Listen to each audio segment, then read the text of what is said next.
A man's open hand cracked across a woman's face. She spun and slammed into the wall. Her knees gave out and she dropped to the floor. He stood over her, breathing hard, and raised his hand to strike again.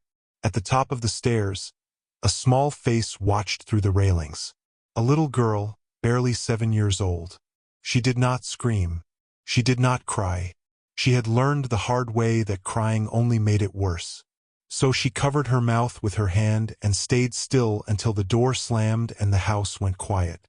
Then she crept down the stairs, past her mother, and found a scrap of paper and a pencil. She wrote 4 words and sent them to a stranger. What would the most powerful man in the land do with a child's letter he was never meant to read? Stay with me. Her name was Lottie, and the man who had just walked out that door was not her father. Lottie's father was a fisherman, a quiet man, gentle with his hands, lost to a storm at sea before she was old enough to hold onto his voice. After that, it was just the 2 of them, Lottie and her mother, Sarah.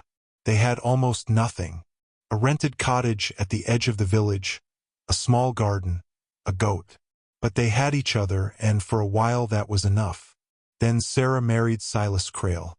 Now here is the thing you have to understand about Silas. In the village, the man was loved. He was the wheelwright, strong as an ox, quick with a joke, the first to lend a hand at harvest. Men bought him ale. Women told Sarah she was lucky. The vicar shook his hand on Sundays. Everyone agreed she had done well for herself and the girl. They did not see what happened after the door closed. Behind that door, Silas was a different animal. The drink turned him mean, and the smallest thing could set him off. A cold supper, a look he didn't like, a child laughing too loud. And when it came with his fists. Sarah learned to read his moods the way sailors read the sky. She learned which nights to keep Lottie upstairs and quiet. She learned to cover the marks with a shawl and a long sleeve, to smile at the neighbors, to say she'd fallen, she'd been clumsy, she'd walked into the cellar door again. Believe me, every woman in that village had walked into a door at some point. They all knew, and they all said nothing, because in those days, a man's home was his own. His wife was his own.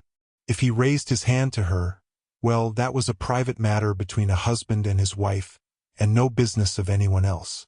The law saw it the same way, and the law in that village wore a familiar face.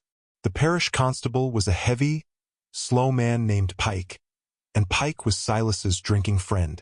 They sat at the same table most nights. So even if Sarah had run to him, even if she had shown him the bruises, Pike would have walked her home and handed her back to Silas with a wink and a word of advice about keeping a tidy house. There was one time Sarah nearly told. One time she came close. It was the vicar's wife, the same kind woman who taught the children their letters, and she had caught Sarah wincing as she lifted a heavy basket, and she asked, soft and careful, whether everything was all right at home. And for one moment Sarah almost said it. The words were right there in her throat. But over the woman's shoulder, across the green, she saw Silas, laughing with a group of men, clapping the blacksmith on the back. The very picture of a good, easy, harmless fellow. And she understood something in that moment. She understood that if she said a single word, it would be her word against his. The word of a tired, plain wife against the most well-liked man in the parish. And she knew exactly who they would believe. So she smiled, and she said everything was fine, and she carried her basket home. That was the last time she ever came close. There was no one to tell. That was the trap. Sarah had a mother of her own, old Granny Wells, but she lived 2 days' ride away, and Silas had put a stop to the letters long ago. He didn't like Sarah writing to anyone. He said it put ideas in her head. So Sarah stopped writing. She stopped hoping. And slowly, month by month, the woman Lottie remembered, the one who used to sing while she hung the washing, started to disappear. But there was one thing her mother still talked about. On the good nights, the quiet nights, when Silas was off at the tavern, Sarah would sit on the edge of Lottie's bed and tell her about the great house. Before she married Lottie's father, Sarah had been a kitchen maid at a grand estate. A real one. Marble floors, 100 rooms, fires in every grate. And the master of that house, she said, was the kindest man who ever drew breath. Old and white-haired and good to the bone. He used to walk down to the kitchens himself and learn the name of every girl who worked there. And once a year, at Christmas, he would stand before all his servants and say the same thing. "If ever you fall on hard times," he told them, "you write to me, no matter where you are, no matter how long it's been. You write to this house, and I will see you right." Sarah always smiled when she told that part. "There's good men in the world, Lottie," she'd say. "I knew one once." That night, after the blow, after the door slammed, after the house went still, Lottie lay in her bed and did not sleep. She listened to her mother weeping softly in the room below. And she thought about the good man in the great house. And a plan, small and desperate and far too big for a child, began to take shape in her head. The next morning, while her mother slept, Lottie went looking for paper. She found a scrap in the kitchen drawer. Brown and creased, but big enough. She found the stub of a pencil that Silas used to mark his timber. And she sat down at the table, and she thought very hard about what to write. Lottie could barely write at all. The vicar's wife had taught the village children their letters on Sunday afternoons, when Silas allowed it, and Lottie had a few words. Not many, but a few. She knew her letters slowly, the way you'd climb a steep hill, one careful step at a time. So she kept it simple. She wrote the truest thing she knew. For words, pressed hard into the paper, the letters crooked and large. "He's beating my mama." Then, underneath, because 4 words did not feel like enough, she added what she could. "Please come. Please help her. He will kill her." And she signed it the only way she knew how. From a little girl. Now here was the problem. Lottie knew what she wanted to say. What she did not know was how to send it. She had never sent a letter in her life. She knew letters went on the carrier's cart, the one that came through the village every Tuesday on its way to the market town. And she knew that a letter needed a direction on the front, a name and a place, or it would go nowhere at all. She knew the name of the great house. Her mother had said it 100 times. Edenhall, the seat of the old kind master. So on the front of that brown scrap of paper, in her careful, crooked hand, Lottie wrote the only address she had. To the good master, Edenhall. And here is the thing the child could not have known. Here is the cruel little twist of it. The kind old master was dead. He had died years before, peacefully, an old man in his bed.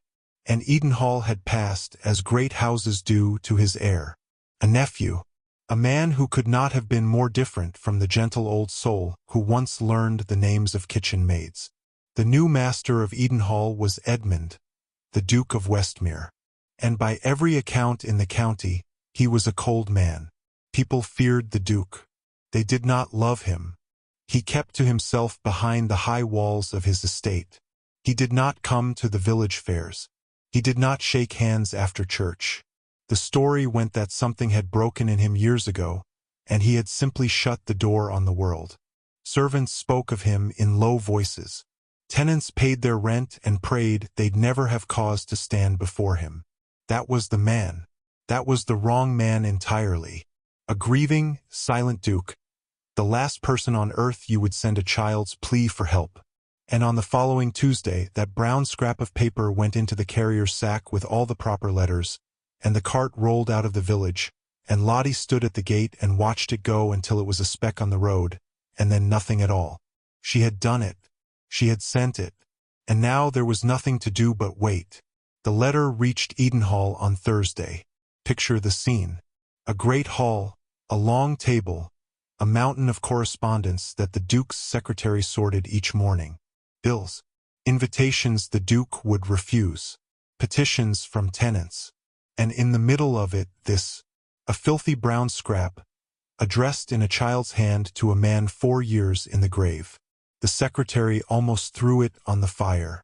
That is the honest truth. He held it over the flames, this bit of rubbish addressed to no one who lived there anymore, and he very nearly let it drop.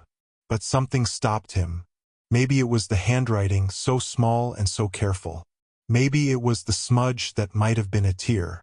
He turned it over. He read the 4 words on the inside. And he did not burn it. Instead, he carried it down the long corridor, and he knocked on the door of the Duke's study, and he laid it on the desk in front of his master. "This came, your grace," he said. "I think you should see it." The Duke of Westmere was a tall man, broad through the shoulders, with gray coming into his dark hair and a face that had forgotten how to be soft. He did not look up at first.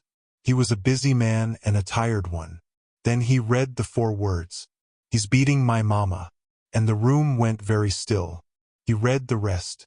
"Please come. Please help her. He will kill her." From a little girl. He turned the paper over and looked at the address. To the good master. Edenhall. His uncle. The child had written to his uncle, dead these 4 years. The good master. The kind old man whose chair the Duke now sat in, whose house he now haunted like a ghost. The Duke sat there for a long time, holding the letter. He did not say a word.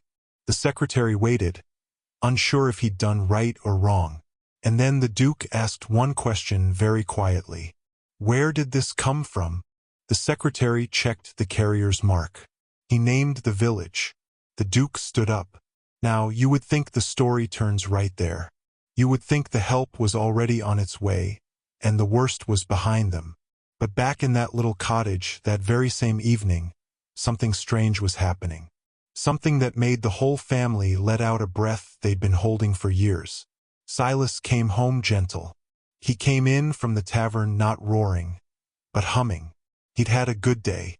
A man had paid him well for a set of wheels, and the ale had made him merry instead of mean, the way it sometimes did, once in a blue moon.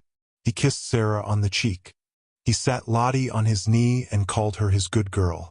He told a joke at supper and laughed at it himself. Sarah hardly dared to move. She kept waiting for the turn, the way you wait for thunder after the lightning. But it didn't come. The evening stayed warm. Silas fell asleep in his chair by the fire, snoring, harmless as a child. And Lottie, watching from the corner, thought to herself that maybe she had been foolish. Maybe things weren't so bad. Maybe the letter had been a silly dream, a child's nonsense, and it would reach nobody, and nothing would ever come of it, and that was probably for the best. She had watched the road for 2 days. Nothing had come down it. She told herself to forget the whole thing. She climbed the stairs and she went to bed, and for the first night in a long time, the little cottage was quiet and calm and almost happy. It would be the last quiet night they ever had under that roof. The peace did not survive the morning. Silas was out in the yard when the neighbor's boy came running up the lane, out of breath, full of news the way boys are. There was a grand carriage on the high road, he said. A black one with 4 horses and a crest on the door. And a gentleman's servant had been asking in the village, asking the way to the cottage of Sarah Crail. Silas went very still. Then he turned and walked into the house, and the gentle man of the night before was gone like he had never existed. "What have you done?" he said to Sarah. Quiet. Too quiet. He didn't wait for an answer. He started tearing the place apart. The drawer. The shelf. Looking for what, Sarah didn't know until he found it. The other scrap of paper. The first one Lottie had spoiled and crumpled and stuffed behind the flour jar. The practice one with the crooked words half-formed on it. He smoothed it out in his big hands. He read it, and he understood everything. "You wrote to someone." He turned. But he wasn't looking at Sarah now. He was looking at the stairs. At Lottie, frozen halfway down them. "No, not you. Her. This is where it turns." Because up to now, in all the months of fear, Lottie had been safe in one way. She had been a child, and even Silas, even at his worst, had aimed his fists at Sarah and left the girl alone. That was the one line. That was the one mercy he had. That line was gone now. "You sent for help," Silas said, walking toward the stairs. "You told. I'll teach you to bring strangers to my door."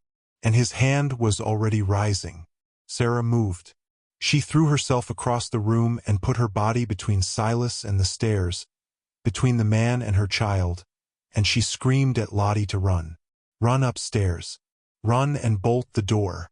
And Silas grabbed Sarah by the hair and threw her aside like she weighed nothing, and she went down hard against the table, and the whole cottage shook. And in that moment, that terrible moment, with Silas at the bottom of the stairs and Lottie at the top and Sarah crumpled on the floor, there came a sound from outside. Wheels on the lane, the heavy clop of horses, and then the creak of a carriage drawing to a stop, right outside the cottage gate. The letter had reached someone after all, and whoever it was, they had come. Now, if you've made it this far, if your heart is pounding for that little girl on the stairs the way mine was when I first heard this story, do me one small favor and tap that subscribe button. It genuinely helps this channel more than you know, and it means I get to keep telling you stories like this one. Now, let's get back to that gate. For a moment, nobody in the cottage moved. Silas stood frozen at the foot of the stairs, his chest heaving. Sarah lifted her head from the floor. Lottie clung to the railings. Then Silas straightened up, and a slow, ugly confidence came over his face. Because Silas wasn't afraid of a fine carriage. Oh no. Silas knew exactly how the world worked. Let them come, he said, half to himself, wiping his mouth. Let any high and mighty gentleman come knocking. You think anyone cares what a man does in his own house? You think the law gives a damn? He laughed, low and mean. Pike's my man. The constable drinks at my table. There's not a soul in this county can tell me what I can and can't do with my own wife and my own brat under my own roof. A man's home is his castle. That's the law. That's the law of the land. And the worst part is, he was right. He had always been right. That was the whole horror of it. The law really was on his side. Custom was on his side. Every door Sarah had ever thought of running to led right back to a man like Silas, protected by other men like Silas all the way up the line. Whoever was at that gate would have to be bigger than all of it. Bigger than the constable. Bigger than the custom. Bigger than the law itself. There was a knock at the door. 3 slow, heavy knocks. Silas crossed the room, threw the bolt and pulled it open, a sneer already on his face, ready to send some gentleman's errand boy packing. And the sneer died. Filling the doorway was a man Silas had never seen before. He was tall, taller than Silas, and Silas was a big man, broad in the shoulders, dressed in a dark, plain, beautifully made coat, with gray in his hair and a stillness about him that was somehow worse than any shouting. He did not look angry. That was the strange thing. He looked calm. The kind of calm that comes from a man who has never once in his life had to wonder whether he would be obeyed. Behind him, in the lane, stood the black carriage with the crest on the door. And beside it, 2 more men, quiet and watchful. Mr. Crail. It was not a question. Silas drew himself up. Who's asking?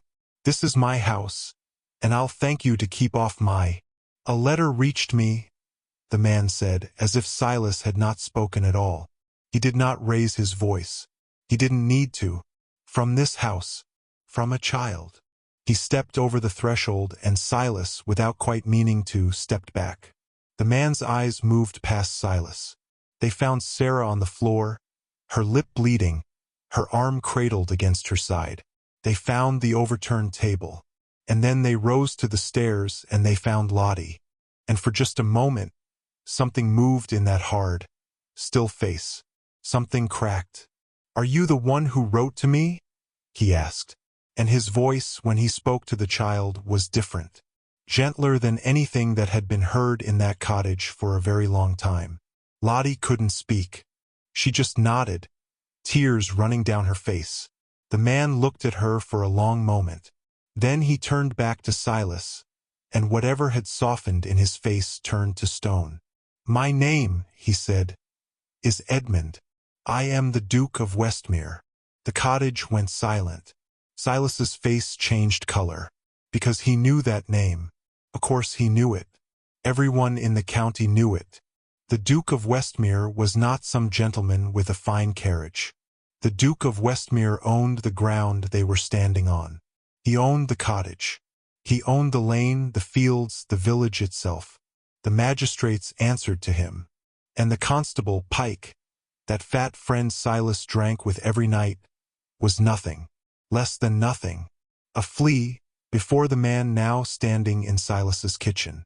Every wall Silas had hidden behind, every law, every friend in a low place, every smug certainty that no one could touch him, all of it had just turned to smoke. Because the man at the very top of all of it, the man above the constable and the magistrate and the law of that whole county, had read a little girl's letter and climbed into his carriage and come down to this cottage himself. "Your Grace," Silas stammered, and the bluster drained out of him like water from a cracked jug. "Your Grace, there's been a misunderstanding. This is a family matter. A private." "There is nothing private," the Duke said, "about a man who beats his wife in front of his child." Silas's temper, that animal that had ruled this house for years, made one last stupid lunge. "She's my wife," he roared, and he turned toward Sarah as if to drag her up off the floor and prove his point, his right, his ownership. He never reached her. The Duke's two men were through the door before Silas had taken a second step. They took him by the arms, this great ox of a man who had terrorized a woman and a child for years, and they held him as if he were a boy. Silas struggled and swore and twisted, and it made no difference at all. For the first time in his life, his strength meant nothing. "You will be taken to the magistrate at Edenhall," the Duke said. "Not your friend Pike. The magistrate answers to me, and he will hear from me exactly what was done in this house. You will not set foot here again." They dragged him out, past the overturned table, past the wife he had broken, past the stairs where the child stood. Lottie watched the man who had haunted every day of her life get pulled out the door of her own home, kicking and shouting. And then the shouting grew faint, and the carriage door slammed, and the lane went quiet. And just like that, after all those years, he was gone. The Duke did not watch him go. He had already turned away. He crossed the small room, and he knelt down on the floor beside Sarah. This great Duke, in his fine coat, kneeling in the dirt and the spilled flour. He helped her sit up gently the way you'd help your own. He took the cloth from his own pocket and pressed it to her lip. He asked if anything was broken. He spoke to her quietly, and whatever he said, the years of fear in Sarah's face finally broke, and she wept. Then he looked up at the stairs, at the little girl who had started all of this with 4 crooked words on a scrap of brown paper. "Come here, child," he said softly. And Lottie came down the stairs, slowly, and stood in front of the most powerful man in the land.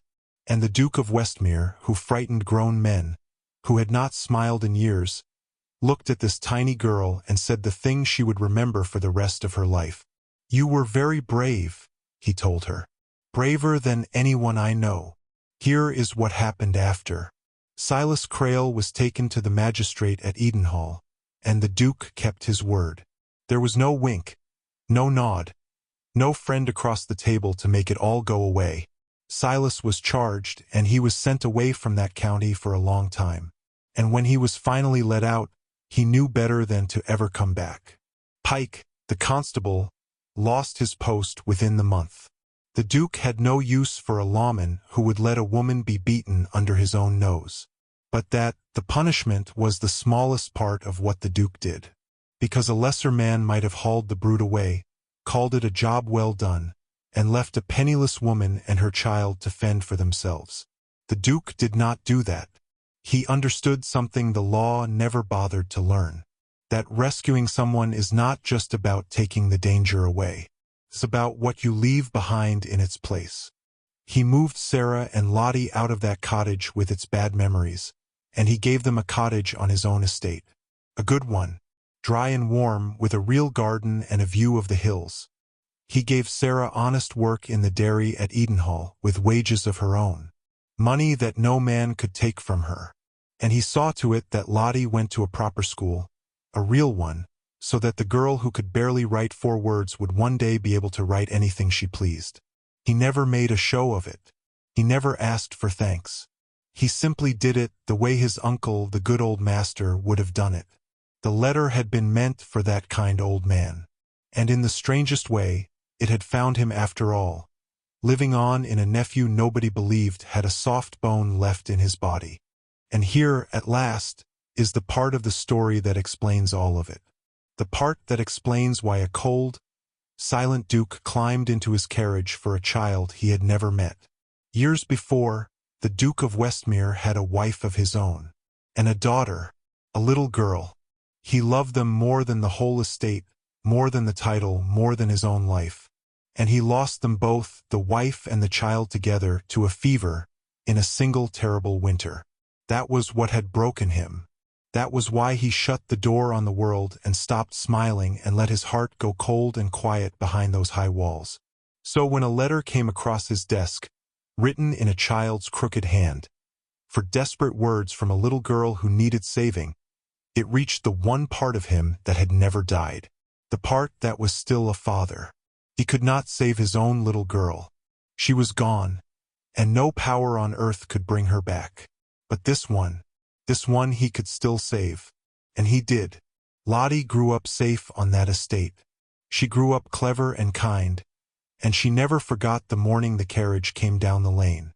Years later, when she was grown, with children of her own, she would tell them the story. About the night she heard the blow and crept down the stairs. About the 4 words she pressed into a scrap of brown paper. About how she sent them to a dead man, to the wrong house, to the wrong man entirely. A man everyone said was too cold to care. And how the wrong man turned out to be the only one in the whole world who came. And there is one more thing worth telling. Lottie did learn to write. Years later, with a hand grown sure and quick, she sat down one evening and wrote a letter properly, for the very first time. A real one, with a real address she had no trouble spelling at all. She wrote it to the Duke. She thanked him. She told him she had never once forgotten. And they say the Duke of Westmere, that cold and silent man, kept her letter in the drawer of his desk for the rest of his days. Right beside the first one. The 4 crooked words on a scrap of brown paper that had reached into his grief and pulled him back to the living. Think about it. A child with almost no words, no power, no idea who she was even writing to, reached out into the dark and sent her cry for help to exactly the wrong address. By every rule of how the world works, that letter should have been burned in a great hall and forgotten. It should have changed nothing. Instead it reached a grieving man with the power to act and a wound in him shaped exactly like the help she needed. And he stood at her door the very next day. The story started with a hand raised to strike a woman down. It ended with a hand reached out to lift a woman up off the floor, and a little girl told she was the bravest soul a duke had ever known. Sometimes the wrong address delivers your letter to exactly the right person. And sometimes the smallest, weakest voice in the room is the one that brings the whole house down and builds a better one in its place. 4 words. From a little girl. That's all it took. Saw stood on the back step of the iron saddle near dawn, when most of them had passed out or gone home, and he had one last beer in his hand, and he looked out at the quiet desert and the bikes in the lot and the stars going pale in the east, and for the first time in weeks, he felt the fear leave him completely. He'd won. He always won. He cracked the beer and took a long drink and watched the sun come up over his kingdom. He had no idea he was already a dead man.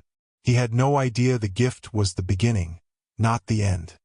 He had no idea that the most patient and most terrible kind of man in the world had simply needed to know one thing before he started, and that the polite stranger and the tequila and the envelope of cash had just told him everything he needed to know. Don Aurelio now knew exactly how stupid, how proud, and how unafraid Royce Mahan really was. And a man like that, he doesn't punish stupidity quickly. He takes his time. 3 days later, Cobb didn't come to the bar. Cobb always came to the bar. He opened it most mornings. So when noon came and the door was still locked, Lonnie drove out to his place, and that's where he found him, and that's where everything changed. I'm not going to describe it. You don't need it, and the not knowing is worse anyway, which is exactly what the men who did it understood. Here's what matters. Cobb was the toughest man in the charter after Saw himself. The one who handled the things nobody else could stomach. And whoever had come for him had done it without a struggle, without a sound, without a neighbor hearing a thing, in a locked house, and then they'd left, clean, taking nothing. Except they hadn't left nothing. They'd left one thing. On the kitchen table, set down neat in the middle, was the gold watch. Tomas Salcedo's watch. The one Saw had dared them to come and get. They'd come and gotten it. And then they'd brought it back. That was the whole message, and Saw understood it the second Lonnie described it to him over the phone. It wasn't anger. There was no rage in it. It was a man calmly answering a dare, point by point, and the point was this. Anything you have, we can reach. Anyone you have, we can take. We will do it quietly. We will do it perfectly. And we will leave your own arrogance sitting on the table when we go. And here's the thing you have to understand. The thing that turned Saw's stomach to water. This was no longer a fight. A fight he could do. A fight was two men or two groups of men swinging, and the one who swung hardest and longest won. That had been Saw's whole life.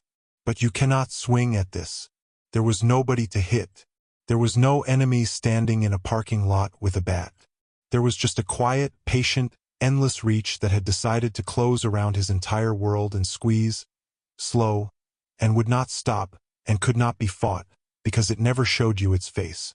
He'd thought he was in a bar fight. He was in a machine. And the machine had already started to eat.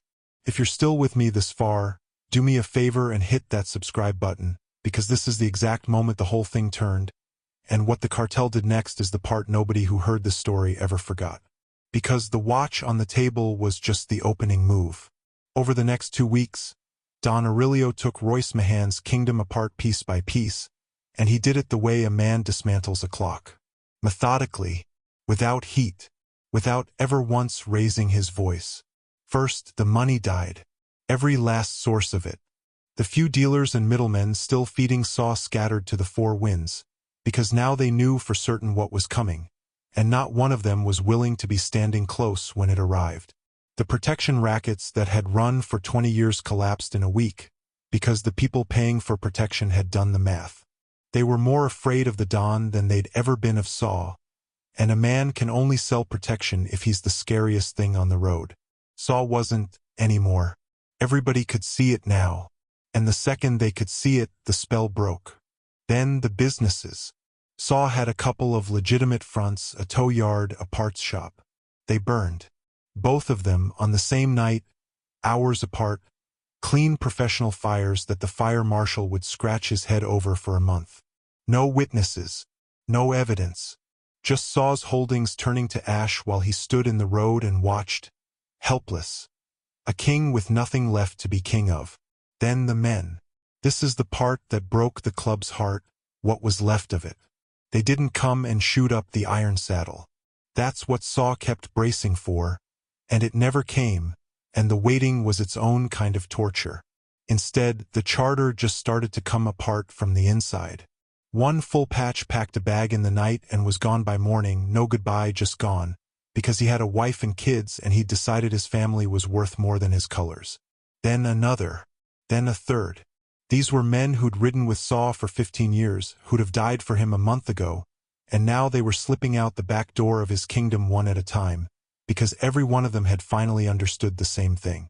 There was no winning this. There was only being close to Saw when it ended or being far away. And the smart ones chose far.